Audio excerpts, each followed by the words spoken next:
This is Modern Persian Food, a culinary podcast for today's food enthusiast. We talk about classic Persian flavors, modern recipes, and embracing culture and identity through food. I'm Bita. And I'm also Bita. Welcome to our show.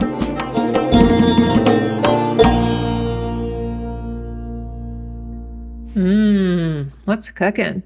Smells like somebody's got something on the grill. It smells like summertime. What's it smell like to you, Vita June? It's actually my favorite part of the whole grilling season is the smell, specifically of juja kabob, the chicken marinated kabobs that are marinated in saffron and lemon juice. And it's so good. It has such a distinct smell. So that's like what I'm smelling right now. Why are we always doing this at lunchtime? Because I feel like my mouth is just salivating, that citrusy, smoky smell of juja kabob. Well, in this episode, we're going to talk about just that, grilling Persian food for summertime. We're going to give you some inspiration. We're going to go over the tools. And we're just going to talk about some of our favorites, kabobs and drinks, and some of the sides that we love having along with it. Are there any memories that this is stirring up for you right now? You know, us Persians, we really like to have a good time. And what I love is how people who are motivated can make a little grill or a little barbecue out of whatever tools that they have. So I have actually a little memory of many, many years ago when I was visiting in Iran and we went to Damavand, which is outside of the capital city of Tehran. And it's a mountain town, Damavand. And it actually has a chishme. It has a little fountain there of like fresh water, and it's in the mountains, and people have kind of their second homes there, and you're really like surrounded by nature and trees. And I have a really fun memory of my aunt and my uncle making a little makeshift barbecue grill with some bricks on the side around it to suspend the skewers of kabob over the coals and over the flames. And just the smell is so intoxicating of the smell of the whatever it is that's cooking the kabobs or the vegetables or the onions and tomatoes. And just the whole act of it with like a hand fan, like a straw fan, or like, you know, a piece of board that they're just swiping back and forth, making like breeze to get the embers getting all perfectly golden. So when I think of like a barbecue or grilling, it's hard not to think about those very special memories and how Persian people in particular are really resourceful and making ways to get a barbecue. Let's barbecue. And if you don't have a grill, like what are other ways that we can get those flavors at home? You made such a good visual. My memories are super spotty of Iran because I was a baby. But the way that you described it, it started to bring it back for me, honestly. There was a trip I took and we were going towards the Caspian region, and I was with my mom and my aunt and uncle, and I think it was their honeymoon, so I don't know why we're going with them, but I totally remember that. I can see that waving to get the embers going, and I can smell the juja kabob, and it's just so, so special on the drive. Thank you for sharing that. But like growing up in the U.S., it was a huge part of our lives also. In the Midwest, I have these funny images of my dad with his big 70s mustache at the grill on a hot Midwest day, you know, like no shirt on, just grilling on the barbecue, and my pretty mama in her bikini. Oh my gosh. Oh my goodness. And then growing up with our girls here in California. And I mean, it was always chicken. We always would do a lot of chicken and have everybody over. And it was just an easy way of having a meal in the summertime and having everyone over and splashing around a little. So yeah, it can't be an easier, entertaining concept or food. It's just, you know, you kind of have all the food outside and everyone kind of gathers sometimes around the barbecue, and you can kind of like have those side conversations, and you're outside and the grill's going. So those are definitely fun ways to enjoy the summer, enjoy the nice air, and just enjoy being outside. Yeah, and your memory that you shared, you described something that was like resourceful and creative. And I think that even if you don't have the resources or the space to have a full-on huge grill set, there are still ways to bring on those flavors and to get creative about recreating some of the things that we're going to talk about. Yeah, exactly. So you could do like a traditional barbecue when you have charcoal and you have like a grill and you kind of got to get the fire started. There's also electric style grills, which makes it a lot easier. Do you have a preference? Oh my gosh, Jinx, you Oh buy me a Coke. Jinx. Yeah, I mean, regarding preference, I mean, the charcoal is like so nice. So like if I can pick, but the ease of electric and propane really makes it a lot easier. Yeah, I'm with you, girl. The charcoal just reminds me of childhood and the smell of it and I think the flavors that it gives off. I don't know if it's as good for you technically health-wise. Right. And I love the ease of just being able to flick on a button.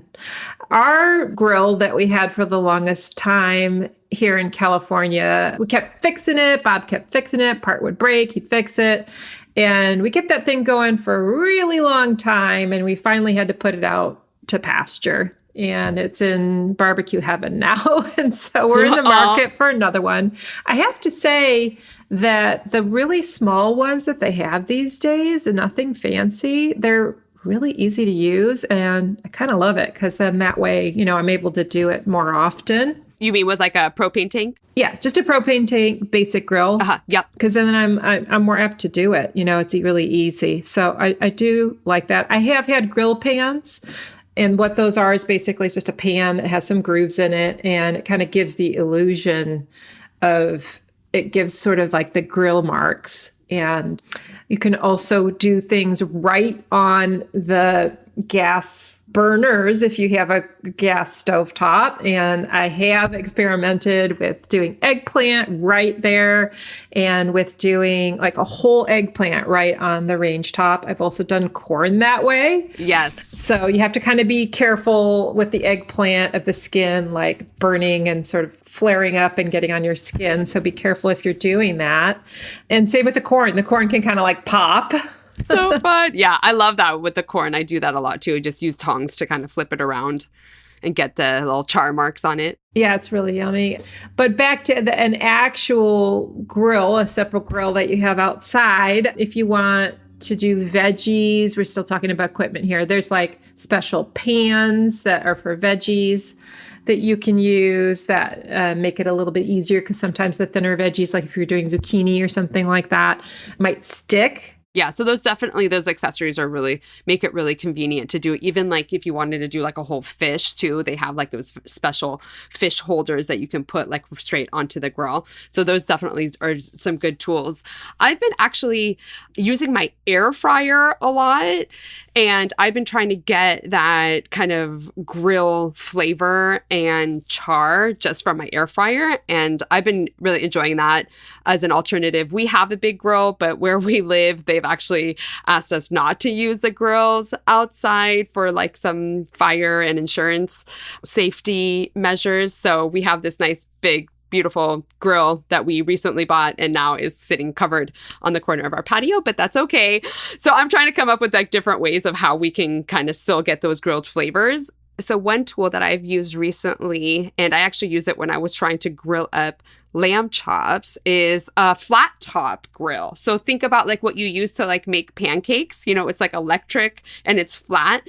I use that, and I've been kind of using that sometimes as an alternative to an actual grill, is getting that super hot on pretty much the hottest that it can get, and then using that to sear the meat. So that's another alternative that you can use if you don't actually have access to either a charcoal grill or a propane tank grill.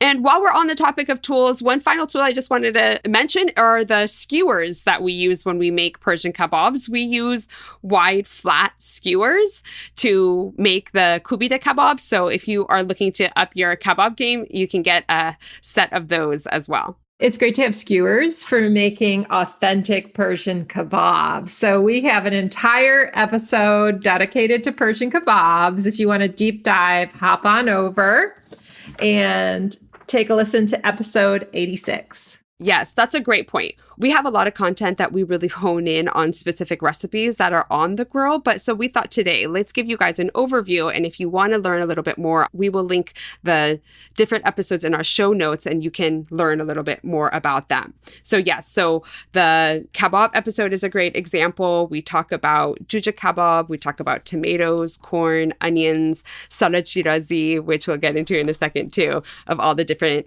content that you can access that are live on our website and on your podcast player. Yeah, we've been doing this for a minute, haven't we? Yeah, this is episode 179. So that is pretty impressive. I'm very proud of ourselves. And let's keep going. Let's talk about the different categories of food when it comes to grilling. You know, we've kind of mentioned kabob a few times. So like kabobs, like, you know, there's different types of kabob. I mentioned juja kabob. And frankly, I'm on a mission to come up with a very easy juja kabob recipe that I'm just kind of tweaking away at. I actually made some last night. What my goal is for my juja kabob recipe is that you can literally throw it all together, marinate it, and cook it. I'm kind of working on that for the perfect ratio, but essentially what I do is have grated onion. Onion, I think, is one of the main components here, is the grated onion, saffron, lemon juice, salt and pepper. My cousin taught me to put a splash of soy sauce in there, and I just marinate chicken for at least a few hours. And then in last night's example, I threw it into the air fryer, got a nice little char on it, and dinner was made nice and easy. I love it. I make a similar version. I put my marinade in a big freezer Ziploc bag. So I use a little bit of yogurt. I do the lemon juice. I do the saffron and some salt and pepper. And then I put the chicken in the Ziploc bag and kind of massage it all together and let it marinate for a while in the refrigerator. And it just turns out so good. My one challenge is that it sometimes will stick a little to the grill. And so that's the thing that I've been playing with, is how to have that yummy jujikad marinade, but have it not stick to the grill. Yeah, exactly. And so I'm also playing around with like adding oil to the marinade too, to see if that helps. And then, you know, I think also the interesting thing, there's a lot of different actually points of view regarding yogurt in a juja kabob recipe. So people are going to have to try with yogurt and without yogurt to see which one they like better. I feel like it changes the texture a little bit with the yogurt. What do you think? I was going to say, it tastes like the authentic version that's in restaurants. To me, it tastes like it's just lemon juice and saffron and onion. But yeah, I'm not sure about the yogurt, but I've just seen a lot of different renditions with yogurt. And so I've been playing with it. Yeah. And that's the one that really has like such a good smell. Actually, all the kabobs have really good smells. You say it changes the texture to have yogurt. Does it change it in a good way or a negative way to you? Or how does it change it? I don't love it as much. I feel like it makes it a little bit mealy with the yogurt. But yeah, mealy. Again, like ratios and stuff like that. Okay. I don't think I want mealy chicken. We do lamb chops on the grill. Oh, yes. I love them. Yeah. My husband does a really simple version, but quite delicious, where he just squeezes limes. He's out there just squeezing limes on it and then just basically salt. And it's perfect every time.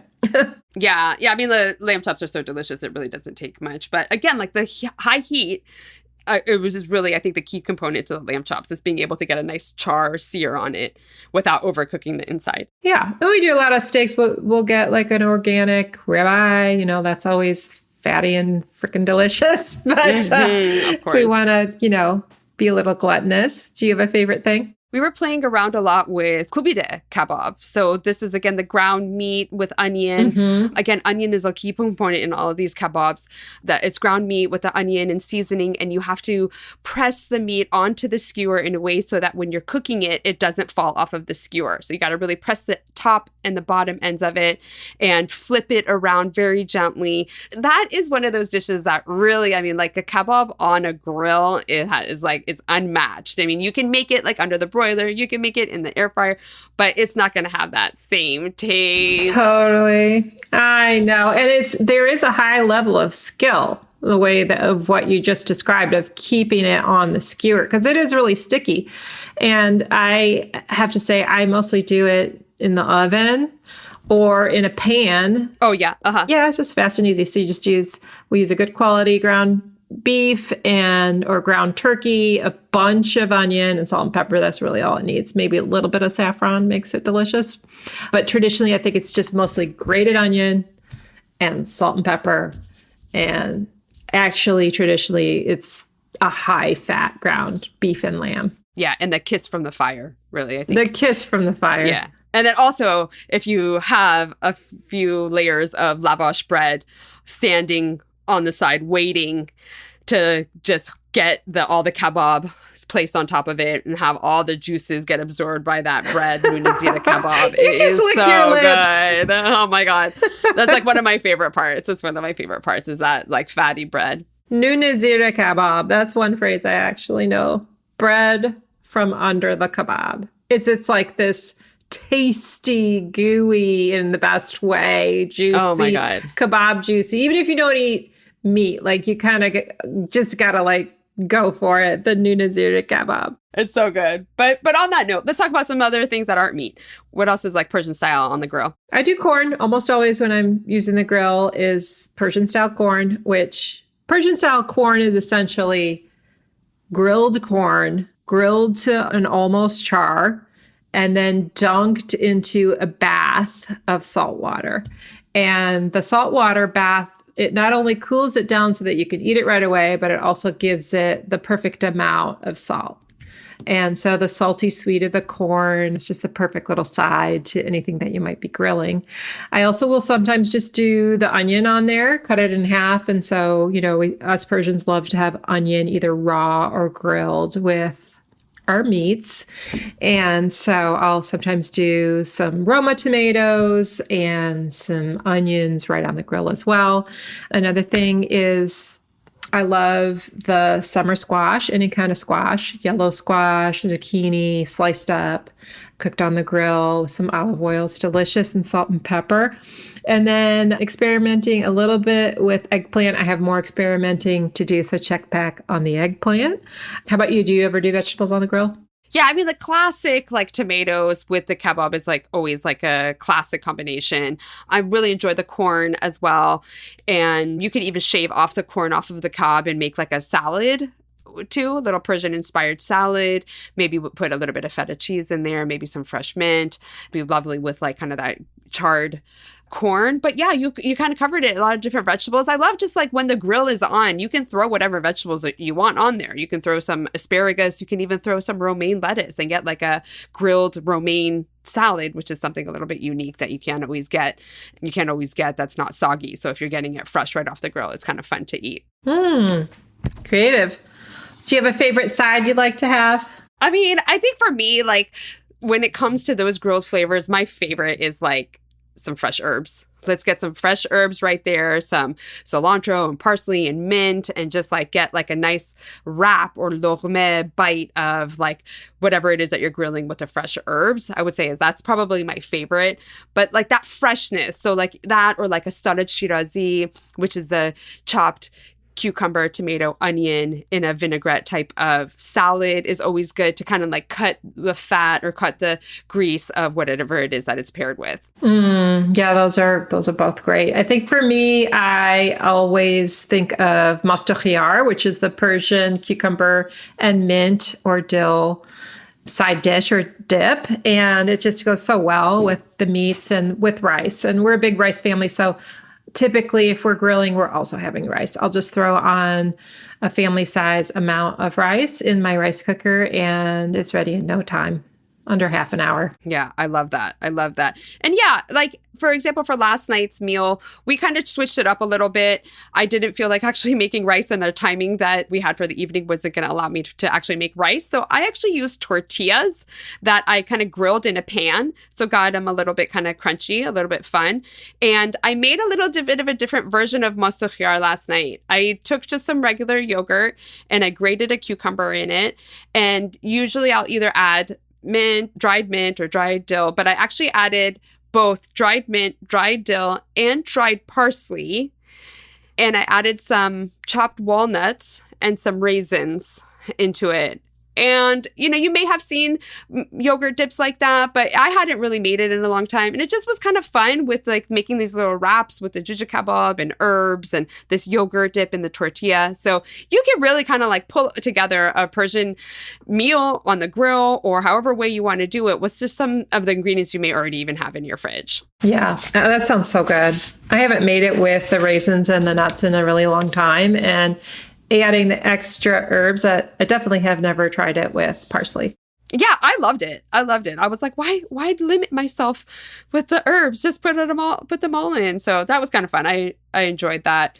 Those are like all really great things to consider when you're thinking about summertime and trying to spend time with your family and eat these delicious foods. Yeah, it tends to be a busy time with Father's Day and graduations and schools getting out and trips. So we hope that you can squeeze in some family time or it's just some time on your own and take inspiration from what we shared today. And in other news, we wanted to also share with you guys that we are going to actually take the next few months over the summer to take the time to meet in person, Bita and I, and to strategize how we want to have our next season of Modern Persian Food. Let's see what the next season of our podcast holds in store. So we're going to be doing some editorial planning and some meetups, perhaps a few live events that we can share with you. That's right. We're taking July and August off. Can't wait to share with you some of our favorite content. We've got a Tirgan episode. We have a summer specialty episode. We're going to get together in person a couple times. So be sure to follow us on socials. I have a daughter that's graduating. Both our girls are moving all over the place. So we have an exciting summer full of changes. We hope that you have a wonderful summer, and we're going to start September off strong. So have a wonderful summer, everyone. Thank you all for listening. If you'd like to share this episode with a friend or family member, please do so. And let us know if you take the time to grill this season, and we'd love to share it on our social platforms. Until next time. Bye. Bye-bye. You've been listening to the Modern Persian Food Podcast with Bita and Bita. Thanks for spending time with us. If you've enjoyed what you heard today, consider telling a friend or giving us a good rating. You can subscribe to our show for free on your favorite podcasting app or find us online at modernpersianfood.com or on Instagram for the recipes and information we talked about today. We'd love to hear your thoughts and see you next time.